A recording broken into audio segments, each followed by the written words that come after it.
Welcome to Dopa Productions. Today we are going to talk about how do drugs pass through our cell membranes. Have you ever wondered how medicines reach their target?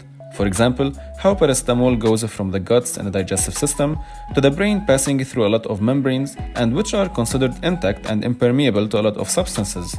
Or how does oxygen pass from the air and the lungs into our bloodstream and then finally into the tissues and cells? One keyword can answer these questions: transporters. Well, actually sometimes it doesn't require a transporter. To know how this happens, first let's discuss the membranes. Cell membranes have two key characteristics: semi-permeability, where only certain materials may freely cross. Large and charged substances are typically blocked. And the second one is selectivity, where membrane proteins regulate the passage of material that can't freely cross. These membrane proteins are called transporters. Thus, the passage of molecules and substances across a biological membrane may occur either passively or actively. Let's start now with passive transport. This type of transport is the most common mechanism of absorption for drugs. It is the passage of molecules from a high concentration location to a low concentration location, along the concentration gradient. This is just simply how nature works. And this happens so easily that it doesn't need the energy to do it. Thus, no ATP hydrolysis is required, and that's why it's called passive. Okay, so now we understand that no energy is needed, but how do molecules go from one side to another? The first one is by simple diffusion. Since the core of the cellular membrane is lipophilic, thus any lipophilic molecule, like ciprofloxacin, which is an antibiotic, will have no problem just diffusing through the membrane without any effort. The same happens with very small molecules like oxygen and carbon dioxide. The second one is by osmosis. It is the passive transport of water molecules from the low concentration to the high concentration of solute and not solvent. This usually happens since the cellular membrane will not allow the solute to pass through it, and thus water will always try to equalize the concentration of a solute across the membrane.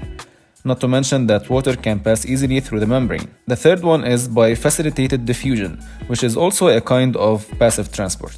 As we know, small charged molecules like ions and large molecules like sucrose will not be able to pass easily like the lipophilic or very small molecules. They will need some help, but not energy. They just need a tunnel to pass through. So, who provides this tunnel services? I think you guessed it right. The membrane proteins, where they will help these molecules to pass through the lipophilic cellular membranes. Examples: ions will be able to pass through their ion channels like sodium, potassium, and calcium, and large molecules will have their carrier proteins like glucose. The fourth method is paracellular transport. Water-soluble compounds can use this transport method, like glucose and amino acids. The second type of transport is by active transport. When you jump into the pool, you don't need energy to go down, only gravity is needed. But if you want it to go up, you need energy to go up again to the jumping point. Now let's downscale this example into molecules. Cells use different energy sources to allow this active transport through their membranes. The first one is by primary or direct active transport. It involves the hydrolysis of ATP to provide energy, like the sodium-potassium ATPase. But how does it happen? First, 3 sodium ions, which are considered here the green squares, will bind to their location in the pump from the inside. Then, ATP hydrolysis to ADP occurs and the pump is now phosphorylated. After that, once the pump is phosphorylated, it will undergo a conformational change and will open on the other side, releasing the sodium ions outside of the cell. The fourth step is that 2 potassium ions, which are here the purple squares, will sit in their location and dephosphorylation will occur. The dephosphorylated pump will undergo a conformational change and will open on the other side of the membrane and thus releasing the 2 potassium ions inside of the cell.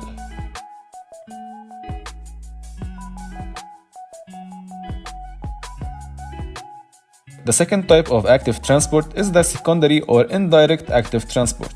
You know that we can gain energy from the waterfall, right? The energy that the falling water creates can be converted to electricity that we can use. That's how secondary active transport works. A molecule that is moving from its high concentration to the low concentration will not require energy. However, the energy that it creates with this movement will be utilized to move another molecule from its low concentration to its high concentration side.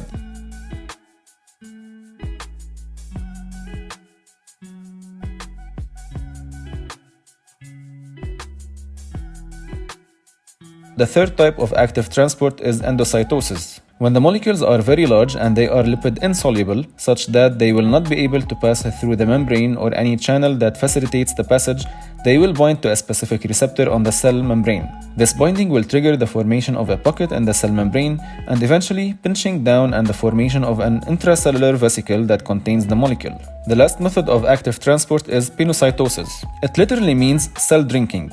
The difference between pinocytosis and endocytosis is that endocytosis requires binding to a receptor to trigger the process. Pinocytosis is the process of ingestion of extracellular fluids where molecules close to the membrane will be ingested too. Thank you for watching and don't forget to subscribe to my channel.